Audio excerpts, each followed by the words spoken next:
Hey everybody, hello and welcome back to our channel info island. And guys, जैसे कि हम सब जानते हैं, आपके एसएससी जीडी यानी कि 2025 का आपका जो एसएससी जीडी का एग्जामिनेशन कंडक्ट करवाया जाएगा एसएससी के द्वारा, वो आपके एग्जामिनेशन शुरू होने वाले हैं कल यानी कि 4 फरवरी 2025 से, जो कि आपके चलेंगे 25 फरवरी तक। ठीक है, अगर आपको डेट्स नहीं पता है तो let me just tell it to you here.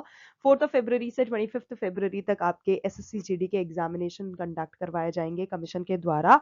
And yes, अगर आप में से ऐसे कैंडिडेट्स इस वीडियो को देख रहे हैं जो कि एसएससी जीडी का ये एग्जाम इस साल देंगे, तो प्लीज इस वीडियो को एंड तक देखना बिल्कुल मत भूलना, बिकॉज आज के इस वीडियो में हम लेकर आए हैं आपके लिए वो सभी इंपॉर्टेंट जीके जीएस के क्वेश्चंस जो कि एसएससी जीडी में last year and last to last year like previous year के जो एग्जामिनेशंस पेपर में आपसे क्वेश्चन पूछे गए थे and which are very very very accurately बहुत ज्यादा हम एक्सपेक्ट कर सकते हैं to be coming up this year, वो सारे क्वेश्चन आपको इस वीडियो में देखने को मिलेंगे। सो गाइस, वीडियो को कहीं भी स्किप मत करना, एंड तक जरूर से देखना, because this is very important for all of you all. अगर आप में से कुछ ऐसे भी कैंडिडेट्स हैं जो कि वीडियो को देख रहे हैं पर एसएससी जीडी का एग्जाम देने नहीं वाले हैं, तो फिर भी आप ये वीडियो जरूर से देखिएगा, क्योंकि इस तरह के जो जीके जीएस के क्वेश्चंस होते हैं ये आपको हर एक प्रकार के कॉम्पिटिटिव एग्जाम के लिए प्रिपेयर करते हैं, no matter which examination you are giving. जिसमें जीके जीएस के क्वेश्चंस पूछे जाएंगे, ये क्वेश्चंस डेफिनेटली आपको पूछे जाएंगे। तो चलिए वीडियो को जल्दी से शुरू कर लेते हैं। And one important thing, and please अगर आप चैनल पे नए हो, चैनल को अभी तक सब्सक्राइब नहीं करा है, तो जल्दी से जाओ चैनल को सब्सक्राइब कर लो। नोटिफिकेशन बेल आइकन को हिट करना बिल्कुल मत भूलना, because that is the only link जिससे कि आपको हमेशा वो नोटिफिकेशंस तुरंत से मिलते रहेंगे as and when we come up with any informative video on our channel. ठीक है, फ्री ऑफ कॉस्ट है यार, कोई आपसे पैसा चार्ज नहीं कर रहे हैं। जल्दी से चैनल को सब्सक्राइब कर लो, because that's the only way जो कि हमें मोटिवेशन देता है कि यार to work hard and hard and harder. ठीक है, तो चलो ये सारी बातें हो गई, अब जल्दी से वीडियो को देख लेते हैं। कौन से वो इंपॉर्टेंट क्वेश्चन है जो कि इस साल आपको एसएससी जीडी के एग्जामिनेशन में पूछे जाएंगे। Let's have a look.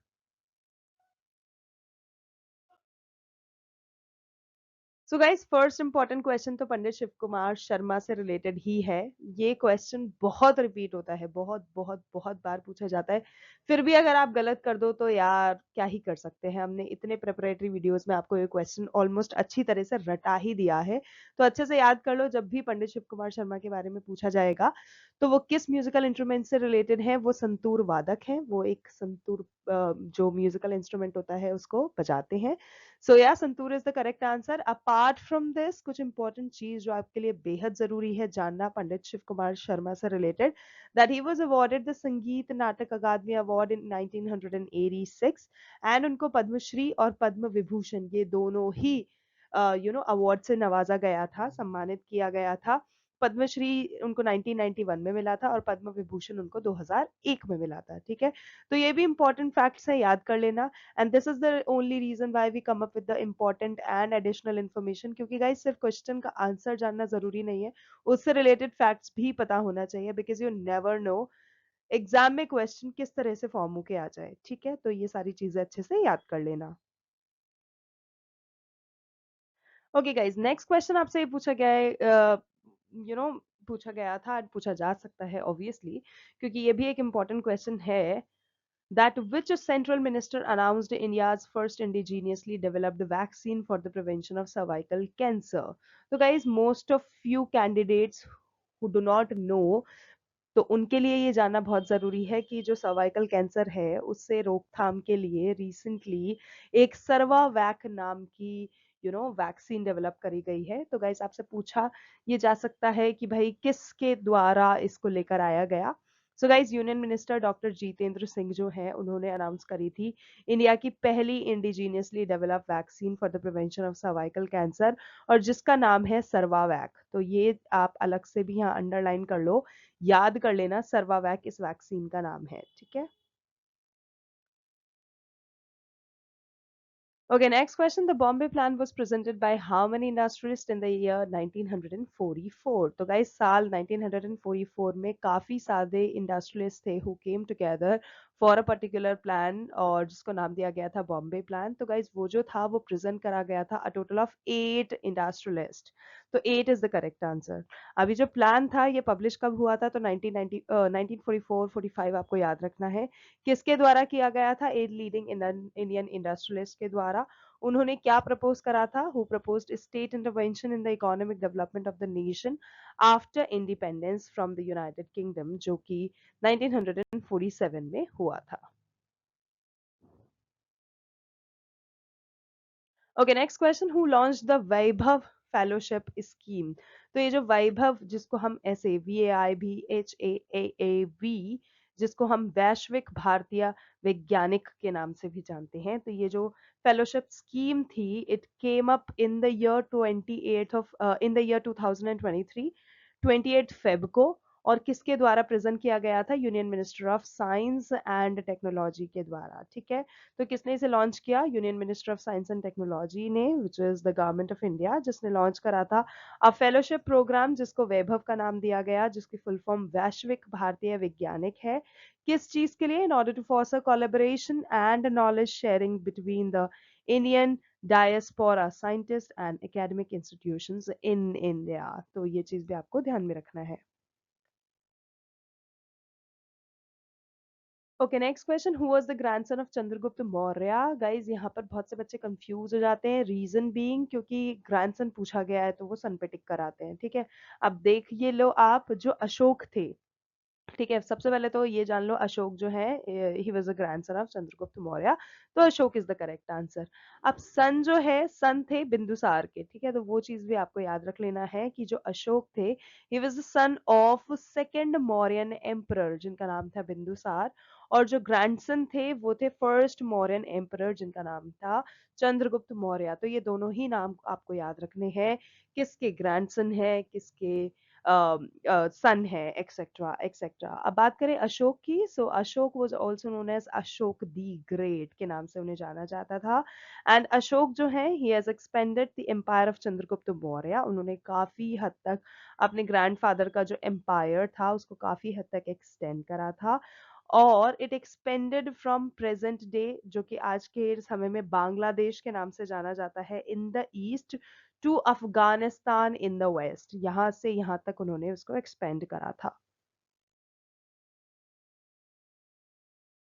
Okay, next question, आपसे नेशनल स्पोर्ट पूछा गया था पाकिस्तान का। सो गाइज, जो पाकिस्तान का नेशनल स्पोर्ट है वो है फील्ड हॉकी। इसके अलावा आपको अलग अलग कंट्रीज के पता होने चाहिए, तो जिनमें ये तीन जो है ये बहुत बार पूछे जाते हैं, तो ये रट लो अच्छे से। बांग्लादेश का है कबड्डी, नेपाल का है वॉलीबॉल, चाइना का है टेबल टेनिस। गाइज ये बहुत फ्रीक्वेंटली पूछे जाते हैं, ये national sport in particular nation के, तो ये आप अच्छे से याद कर लेना। Okay, next question. What was the percentage of poverty in Bihar state in 2011-12? So guys, साल 2011-12 के समय में कुल 33.7 जो प्रतिशत था, वो था बिहार का वो पॉपुलेशन जो कि पावर्टी लाइन के अंडर या पावर्टी में जी रहा था। तो परसेंटेज ऑफ पावर्टी कितनी होगी? 33.7%, which is your correct answer. अब इसको अगर कंपेयर करें, तो इंडिया की 25.7% रूरल पॉवर्टी है टोटल। ठीक है, इंडिया की टोटल जो रूरल पॉवर्टी है वो है 25.7%, तो ये भी आपको अलग से सेपरेटली यहाँ पे याद रख लेना है। बात करें अर्बन पॉवर्टी की, तो वो हो गई 13.7%। और अगर ओवरऑल पॉवर्टी रेट देखी जाए 2011-12 में, तो वो रही थी 21.9%, जो कि थी ओवरऑल पॉवर्टी रेट 2011-12 की। ठीक है, और ये जो नंबर्स हैं ये ऑब्वियसली एस्ट्रोनॉमिकल हैं, so you can have a idea about it कि कितना टोटल परसेंटेज था पावर्टी का, कितना था रूरल, कितना था अर्बन, और ये तीनों ही आपको याद रखना है। Okay, next question, which 5 year plan could not be initiated? So guys, जब प्लानिंग कमीशन ये 5 ईयर प्लान्स लेकर आया था, तो जैसे कि हम सब जानते हैं हर 5 साल में एक 5 ईयर प्लान लेकर आया जाता था। तो एक ऐसा भी 5 ईयर प्लान था which could not be initiated during the planning of rainfall in 1990।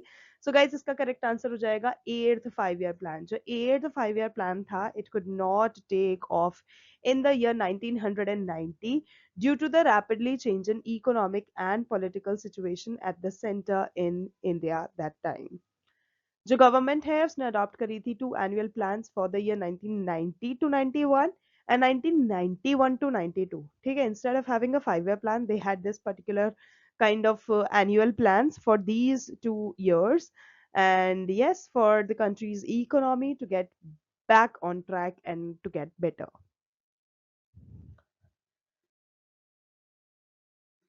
Okay, next question, where was the first Asian games held? तो गाइस जो सबसे पहला एशियन गेम्स हुआ था वो हुआ था 1951 में, and that happened in Delhi. इसके अलावा हम देख ले, अगर सेकंड की बात करी जाए कि जो सेकंड एशियन गेम्स था वो कब हुआ था, तो it happened in the year 1982। दोनों ही इंपॉर्टेंट ईयर्स हैं, सो आप प्लीज दोनों ही याद रखिएगा। And yes, coming back to the question, if we talk about the first Asian games जो कि हुआ था 4th ऑफ मार्च 1951 को, तो गाइज उस समय के जो प्रेसिडेंट थे Rajendra Prasad, he opened the Asian games at the Dhyan Chand national stadium in Delhi, and a total of 489 athletes who represented 11 nations, they actually took part in 57 events across 8 sports. तो guys ये important information है related to the first Asian Games that happened in the year 1951, तो इसको अच्छे से याद रखना। Okay, next question, in which schedule is the concurrent list? तो गाइज कॉन्करेंट लिस्ट जो है वो 7th आपके स्केड्यूल में आती है। So the 7th schedule is the correct answer, and the 7th schedule of the constitution of India, it basically provides for the 3 list, ठीक है, जिसमें यूनियन लिस्ट आती है, स्टेट लिस्ट आती है और कॉन्करेंट लिस्ट आती है। और ये जो लिस्ट है, these particular lists, they actually enumerate the subject matters on which the various legislative bodies would have power to make laws. Okay, next question, Geeta Mahalik का पूछा गया था कि जो गीता महालिक है ये किस पर्टिकुलर क्लासिकल डांस फॉर्म से रिलेटेड है? So guys let me just tell you, जो ओडिसी डांस फॉर्म है, she is related to Odissi dance form, और उनको इस चीज का अच्छा खासा क्रेडिट दिया जाता है to give the national flavor to the traditional dancing style of ODC. And yes, Geeta Mahalik को मास्टर ऑफ रस यानी कि मास्टर ऑफ एक्सप्रेशन के नाम से भी जाना जाता है, because she is definitely so good in this particular dance form कि उनको एक एक रस, जिसे हम एक्सप्रेशन का नाम देते हैं, बहुत अच्छे से आता है। एंड अपार्ट फ्रॉम दिस, अगर उनके अचीवमेंट्स की बात करें, so she has been awarded with Padma Shri in the year 2014 and Sangeet Natak Akademi award in the year 2010। So these two are very important, please have a note. Okay, next question, आपसे SI unit of velocity पूछी जा सकती है। बहुत बहुत हद तक ये एक्सपेक्ट किया जा रहा है to be asking SI units, तो वो सारे आपको अच्छे से याद रखने हैं। एंड वेलोसिटी की अगर हम बात करें तो इट इज मीटर पर second. Next question, how many players are there in basketball? So guys, a total of 5 players play the sport of basketball at a time, and a game of basketball is played with 2 teams जिसमें 5 players होते हैं each team के on the court at one time। इसका मतलब ये होगा 10 बंदे होंगे जो कि एक समय में एक कोर्ट पे एक मैच के लिए खेल रहे होंगे। इंटरनेशनल प्ले की अगर हम बात करें, a maximum of 7 players is allowed on the bench, resulting in a roster of 12 players। Okay, next question, the hornbill festival. Guys ये बहुत रिपीटेड क्वेश्चन है, बहुत इंपॉर्टेंट क्वेश्चन है, तो इसको तो वीवीआईपी का मार्क दे दो, ठीक है, वेरी वेरी इंपॉर्टेंट क्वेश्चन, वीवीआईक्यू, ठीक है। सो ये जो हॉर्नबिल फेस्टिवल है ना, ये किस स्टेट में मनाया जाता है? So it is celebrated in Nagaland. और ये जो हॉर्नबिल फेस्टिवल है ये एक एनुअल फेस्टिवल है जो कि 1 से लेके 10 दिसंबर तक मनाया जाता है in the north eastern Indian state of Nagaland, तो ये चीज भी आपको ध्यान में रखना है। एंड ये जो फेस्टिवल है, it basically represents all ethnic groups of Nagaland, for which it is also called the festival of festivals for the Nagaland people. Okay, next question. Which dance style is Jaydev's Geet Govind associated with? So guys ये भी ओडिसी से related है and it forms the basis of the east Indian classical dance form जो कि है Odissi and has strongly influence the Bharatanatyam classical dance as well as Carnatic music. ठीक है। और जो जयदेव है उनकी कंपोजिशन है that has also been incorporated in the Guru Granth Sahib.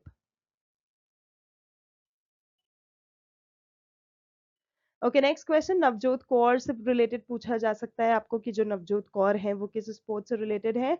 So hockey is the correct answer guys here and जो कौर है Navjot Kaur belonged to the team that performed well at the Hockey World League semifinals in 2015, which enabled India to enter Olympics. She also participated in the 17th Asian Games, 2016 Rio Olympics, and the 4th Women Asian Champions Trophy. तो इन्होंने इन सब में participation लिया है, आप इन सब के नाम याद रखिएगा।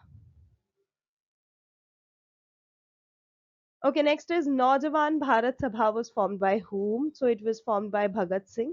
ये जो नौजवान भारत सभा है, it was founded by Bhagat Singh and his revolutionary companions in March 1926. The Amritsar district in Punjab was one of the core centers of its anti-imperialist activities. Okay, the place where the least rainfall happens during monsoon, so it's Leh. Pandit Ravi Shankar is known to play which musical instrument? Sitar. And he was awarded with Bharat Ratna in the year 1999. Okay what is revenue deficits guys, revenue deficit जो है ये बहुत बार पूछा जाता है, तो आपको revenue deficit, revenue expenditure, revenue receipt सब कुछ आपसे अच्छे से याद रखना है। तो रेवेन्यू डेफिसिट जो होता है it is basically the difference between the expected government expenditures and receipts during a fiscal year in a revenue account, तो वो आपका हो गया रेवेन्यू डेफिसिट। ये बेसिकली इंडिकेट करता है an increase in future liabilities on the interest payments and loan payments of the government. Okay, next is what are fundamental duties? So guys, fundamental duties basically वो सारी moral obligations हैं जो कि हम Indian citizens को follow करना चाहिए, जो कि help करता है in order to promote a spirit of patriotism and to uphold the unity of India.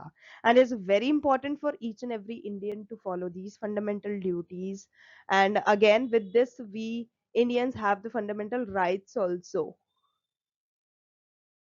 Okay so they are set out in part 4A। तो पार्ट 4A में दिए गए हैं जो हमारा इंडियन कॉन्स्टिट्यूशन है उसमें फंडामेंटल ड्यूटीज पार्ट 4A में बताई गई है and concern individuals and the nation. और जो फंडामेंटल ड्यूटीज होती है इसको आप दो पार्ट में डिवाइड कर सकते हो, civic duties and moral duties. guys with this we will now be talking about the fundamental duties जो कि इन इंडियन सिटीजन की होती है, जो कि हेल्प करती है ये सारी ही चीज़ों को इंडिया में अच्छे से मेंटेन करने के लिए for the harmony of the nation.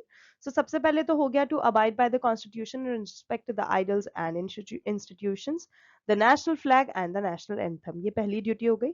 दूसरा है to cherish and follow the noble ideas which inspired our national struggle for freedom. Third है to uphold and protect the sovereignty, unity and integrity of India. Fourth है to defend the country and render national service when called upon to do so. Fifth आपका होगा to promote harmony and the spirit of common brotherhood among all the people of India. Sixth होगा to preserve the rich heritage of our composite culture. And last but not the least, seventh we have to protect and improve the natural environment, which includes the Indian forest, lakes, rivers, and wildlife, and to have compassion for all the living creatures. So, guys, these are some of the fundamental duties that are mentioned in the part 4A of Indian Constitution, and that are necessary for each and everyone, living in India, being an Indian citizen, to follow with these and abide by these. Okay next important question है Harmanpreet Kaur is related to which sports? So guys cricket से related है। और जो हरमनप्रीत कौर है she was born on 8th of March 1989 in Moga, India, and it is a very she's a very prominent Indian cricketer known for her explosive batting skills and leadership skills. तो ये चीज भी आपको ध्यान में रखना है. And she had also made her mark in international cricket with a memorable innings in the year 2017 Women's Cricket World Cup जो हुआ था, that guided India to the finals. Okay, next important question. Article 19, 1 is subsection B is related to what? So, guys, Article 19, 1B basically provides for the right to assemble peaceably and without arms. And this includes the right to hold public meetings, hunger strike, and the right to take out processions. Okay, next is what will this be called if you are selling goods abroad? तो guys अगर आप export करते हो, इसका मतलब ये है कि आप जो गुड्स हैं उनको सेल कर रहे हो अब्रॉड, इंटरनेशनली. तो export is the correct answer. और इंटरनेशनल ट्रेड की अगर हम बात करें तो उसमें एक्सपोर्ट्स जो होते हैं they refers to selling goods and services produced in home country to other markets, other nations markets. ठीक है. एनी गुड और commodity is transported from one country to another country in a legitimate fashion typically for use in trade. Okay, next question. Who is the Deputy Chief of the Air Force? So Air Marshal Tejinder Singh जो है, that is the correct answer. और Air Marshal Tejinder Singh जो है has assumed the role of Deputy Chief of the Air Staff, which is DCAS, at the Air Headquarters in New Delhi. जो ये तेजिंदर सिंह है उनका जो अपॉइंटमेंट है it comes at a critical time as the IAF is working on several important aircraft projects right now. Okay, next important question. What is a settlement called in chess? So, guys, if you guys know, and if you guys must have seen the recent, Gukesh का जो इतना अच्छा level पे जो game हुआ था. If you guys are interested in chess, then you guys must be knowing कि जो settlement होता है chess में उसको हम stalemate के नाम से जानते हैं. Stalemate basically is one of the drawing rules of chess, basically. ठीक है? And it happens. When does it happen? It happens when the player who has to move has no legal moves available. तो वो settlement किया जाता है. The game then ends immediately in a tie and each player is awarded half a point in this particular situation.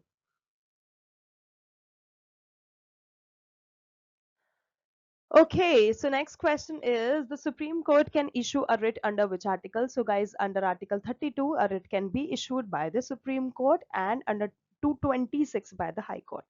So अगर आपको supreme court का पूछा जा रहा है तो आर्टिकल 32 याद कर लेना, और हाई कोर्ट का पूछा जा रहा है तो आर्टिकल 226 याद कर लेना. These are the remedies entrusted by the Constitution for the enforcement of fundamental rights.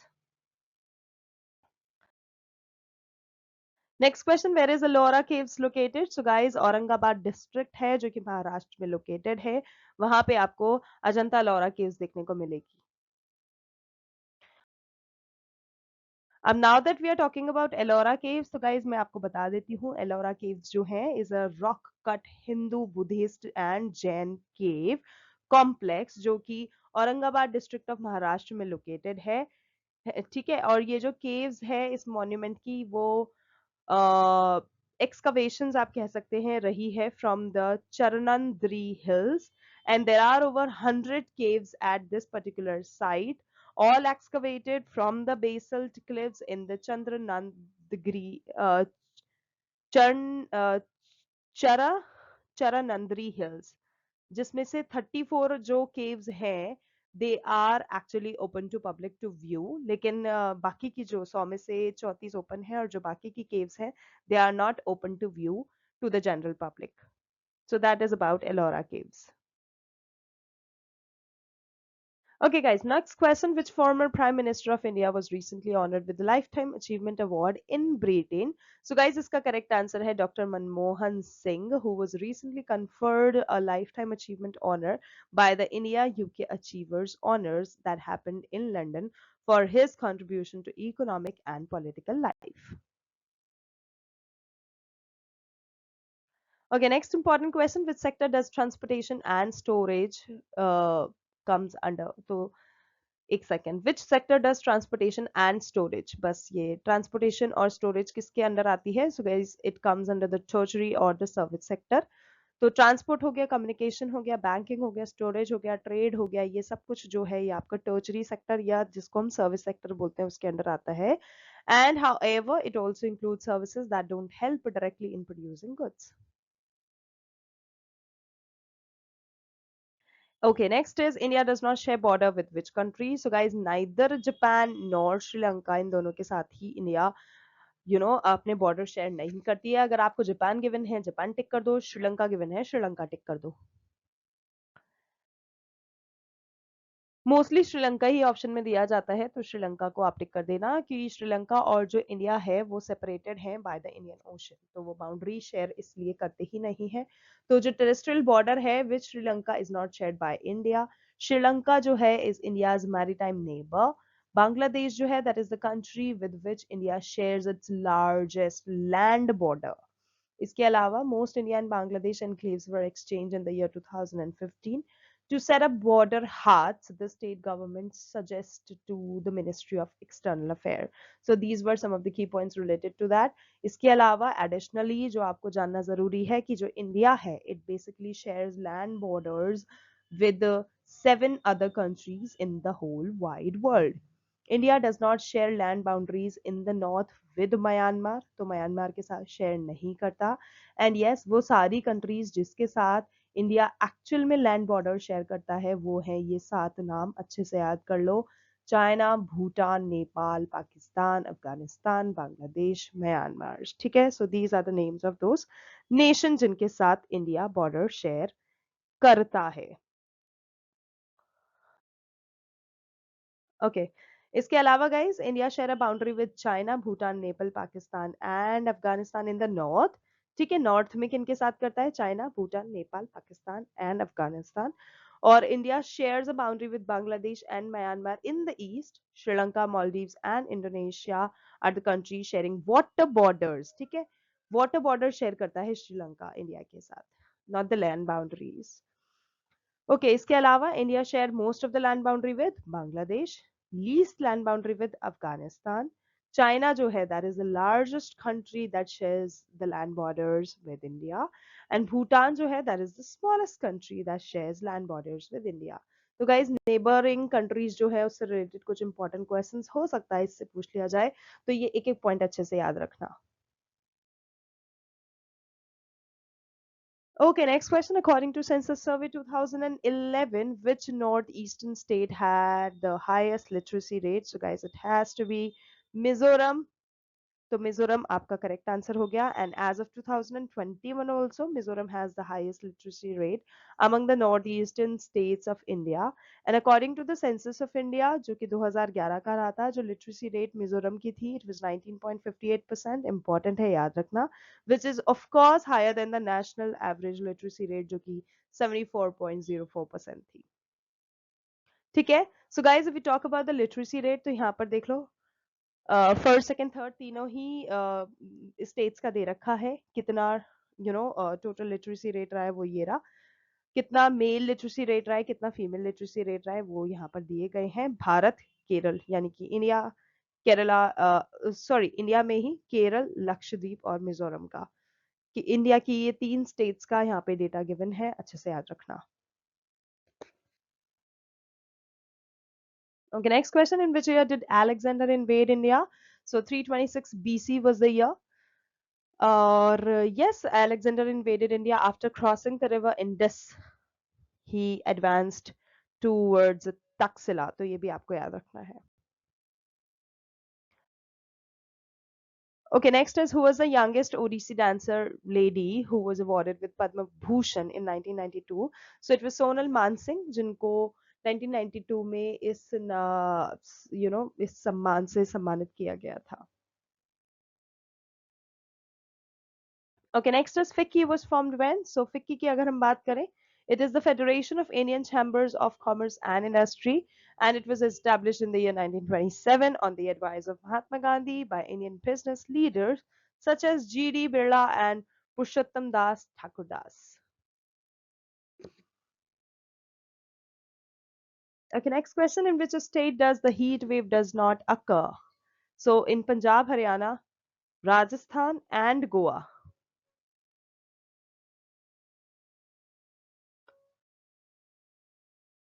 Okay, next is IPL 2023 finals was organized in which city? So it happened in Ahmedabad. In IPL 2023 के finals की अगर आप बात करें, it was played between Chennai Super Kings and Gujarat Titans, and it happened on 28th of May in Narendra Modi Stadium, Ahmedabad.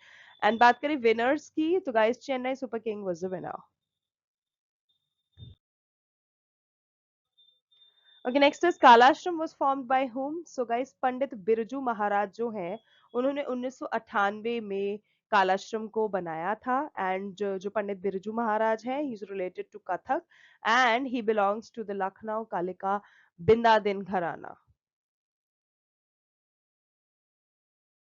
Next is a separate Pakistan was demanded by Muslims in which year? So guys, in the year 1940, जो मुस्लिम league के लोग थे, उन्होंने ये demand रखी थी कि Muslims के लिए एक सेपरेट पाकिस्तान बनाओ. तो मुस्लिम लीग की अगर हम बात करें, तो मुस्लिम लीग है, it was established in 1906 in Dhaka in order to save the rights of the Muslims. Okay, next question. Who is the writer of My Story? Kamala Das. Which one is the folk dance of Uttar Pradesh? It's Kajri. Thyroid disease is caused by a deficiency of what? So guys, अगर आपकी body में iodine की कमी है, तो thyroid disease होने के chances रहते हैं.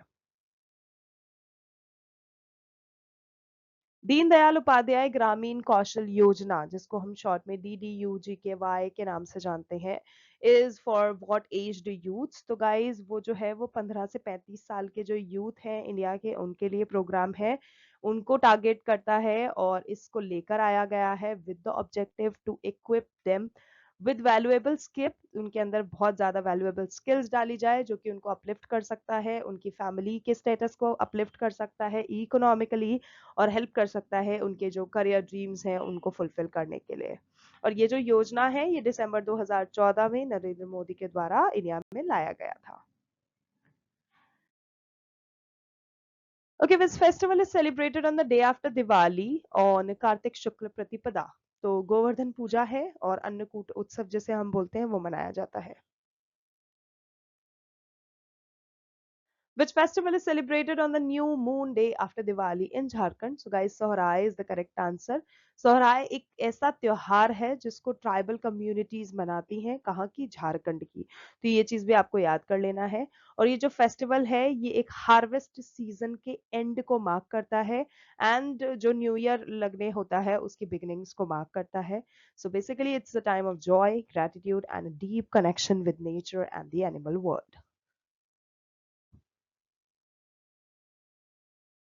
Okay, which musician won the Grammy Award in 1993? So guys, Mohan Bhatt album जिनकी थी, जिस एल्बम का नाम था a meeting by the river, उसके लिए उनको 1993 में अवार्ड दिया गया था. Who won the most medals in Khelo India university games 2023? So guys, सबसे पहले आपको जो जान लेना है कि ये जो खेलो इंडिया यूनिवर्सिटी गेम्स 2023 थे, वो 4 सिटीज में ऑर्गेनाइज कराए गए थे. उत्तर प्रदेश की 4 सिटीज में ऑर्गेनाइज कराए गए थे: लखनऊ, वाराणसी, ग्रेटर नोएडा एंड गोरखपुर. तो ये आपको याद रखना है. और किसने कितने मेडल्स जीते थे वो यहाँ पे देख सकते हो. पंजाब, गुरु नानक देव यूनिवर्सिटी, जैन यूनिवर्सिटी, तीनों के ही यहाँ पर आपको टैली दे रखी है, जिसमें किसने कितने गोल्ड मेडल जीते, कितने सिल्वर जीते, कितने कांस्य पदक जीते और कुल कितने जीते, वो भी आपको यहाँ दे रखा है.